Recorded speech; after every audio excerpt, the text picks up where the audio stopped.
Next question is, what is a story you would like to mention? It can be a story from fiction or a story that happened in your life. That's so interesting. What do you have to think about? I think one of the main stories is when I was 2 years old. My father joined a company because he didn't want to fight World War II and he was trapped. So he joined a company that made submarines for the Navy. We moved from Louisiana to Mare Island. Oh. And right now Mare Island is SeaWorld. It's in Vallejo. Vallejo is right across from San Francisco. And I lived there from when I was 2 till I was 6.5. I love Navy life. I love that area. I really enjoyed that. That's the best time of my life I ever lived. Yeah. And the other story I can think of is there's some really strange things happened to me. Comedian Lester. One time Lester was working at Beverly Hills Lincoln Mercury.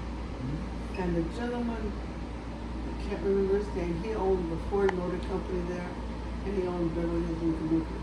Now Lester was only about 17, didn't know how to drive. But that's what he did, he drove cars, Continentals. Because the movie stars wanted the same color Continental as they had dresses. So they would always get the same color Continental. So he would deliver the Continental, and he had a little English Ford behind it, and then come back to the company in English Ford. But anyway, the gentleman who financed Ronald Reagan, because Ronald Reagan was at first a Democrat. He was president of the Screen Actors Guild.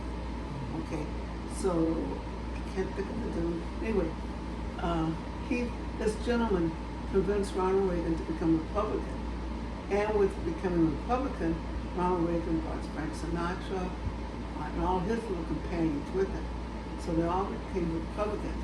But the gentleman approached Lester and myself, and he said, if you can give me 10 years of your life, I'll pay you a good salary, I'll buy you a home, the kids will go to private schools.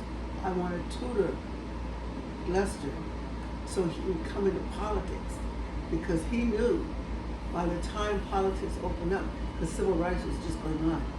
They needed to have somebody ready to step in that was not all white. And we're French Creole. So Lester and I said, that doesn't sound right to us. I think they're making a fool out of us. But he was really meant that. So we would have had a completely different life if we would have chosen that. Yeah. Would have been really, really good. Really good.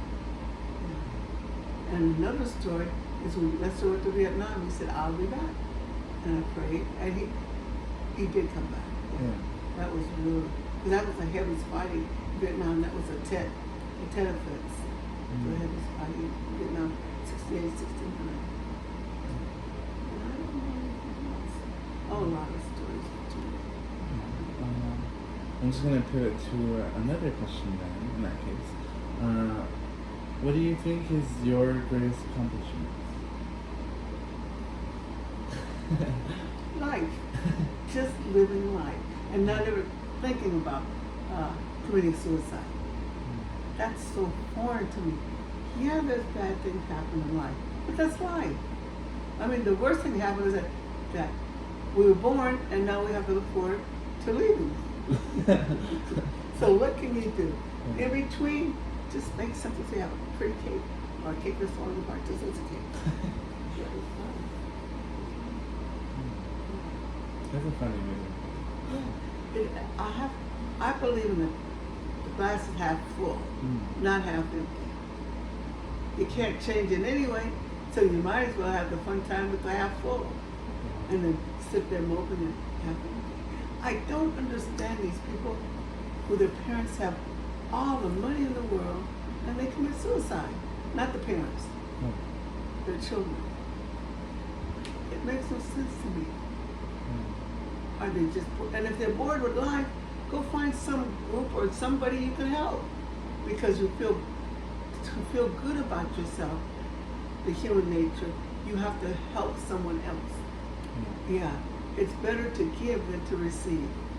I Yeah. can't understand all these people, all this money, and they want to kill themselves. It's so sad. I'm glad I can't. I pray that none of my family can identify with that because I'm really not rich. Yeah. But the thought of taking one's life, Yeah. yeah. I mean, just go sit and look at a waterfall. Watch the sunset.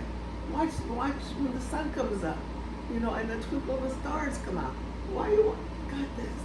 It's beautiful. Yeah. I do believe in a great God. And he does open doors. You have to really hear his little voice. You know, maybe 25 years ago, you said, well, this is silly. I don't know why I'm doing this. Why I have to learn this. But somewhere in your life, God has prepared you for what's happening down the road. But you have to be well aware. And it's so hard. But everything around pushes out that little voice. We used to call it conscious. Yeah. But I don't know if do they call it conscious anymore? Yeah. Okay. So- And it's just, it doesn't talk. It's just, I don't It's know, like a feeling. it's something. You can't It put was your an fingers on. instinct, Yeah, yeah. And sometimes I don't realize it till way years later. Oh yeah, it's like I just told you about Kenyan politics. Yeah. You would have been also would have a great politician. See, the Lord opened up that door for we to step through. Yeah, he would have been a great politician. I would have loved to go to political rallies and things because I love politics myself. And this will be the last question, but it'll be a recurring one. I'll Okay. always do it at the end Okay, of come back. each time. So, how are you doing this moment? This moment, Yeah. I'm grateful for the pictures that they just sent me in the mail. I'm grateful to be able to stand up and wobble through the house. I'm grateful for your smile and your attention. I'm grateful for all your family, your loving family. You have a loving, wonderful family. And I'm grateful to sharing, your mother's sharing her children with me. Yeah, I'm really grateful for that. I'm grateful for the life Lester and I led. I'm grateful for my children and my grandchildren and my great-grandchildren. For America, especially America. So many people have put down America. Even, I want to talk about slavery. Even slavery, the Lord had a reason for that. The Lord had a reason for that. Because if some of my ancestors had not come or been struggled or been torn apart from Africa to live here, well then I might have still been in the African nation. And I'm not too happy about if I was living in African nation. Now I'm not. Of course, if I was living there all my life, it would be different. But I'm so grateful that the Lord brought some of my ancestry, not all of it, because with French Creole we have Spanish, Spain, France. France is a Basque, B-I-S-Q-U-E. We were herders of lambs. You know, we had lambs, that was our thing. And then we were brought to Nova Scotia, which is Canada, because we were really bad people. We didn't want the king and queen to be the king and queen. We didn't like them. So we were causing a lot of trouble. So they got us together and sent my people on this side to Nova Scotia. And when they sent it to Nova Scotia, the Louisiana Purchase was made. So therefore, Louisiana is a swampland.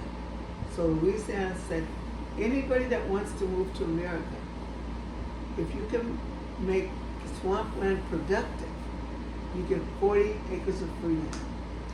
So all my people, they moved to Louisiana. We moved to the northern part. Half of the other people, Creoles, Cajuns, whatever, we moved to the southern part of Louisiana. That's St. Bernard's Parish and Natchitoches Parish. So in my people, we produce cotton, we produce cane, sugar cane, we produce cattle, we produce cotton plantations. So that's how we made that part of the marsh productive.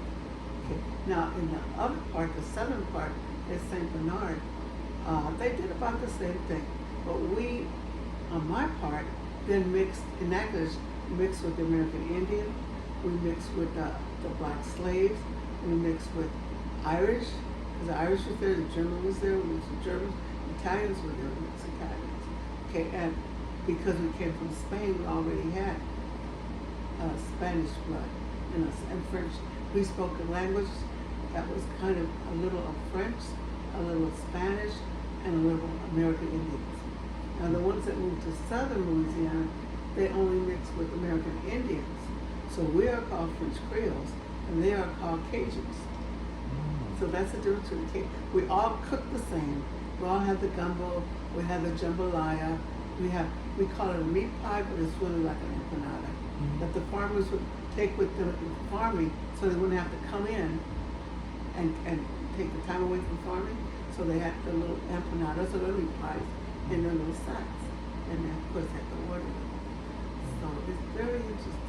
And if you ever go to Louisiana, it's a different world. You won't believe you're in America. It's really different. But I can say that about Albuquerque too, because some of my relatives, since American Indian, Choctaw, and Plains Indians, they were settled in the Albuquerque area. And they're part of the Isleta tribe. Yeah. And in Louisiana, we're part of the Choctaw tribe. So, what was the question?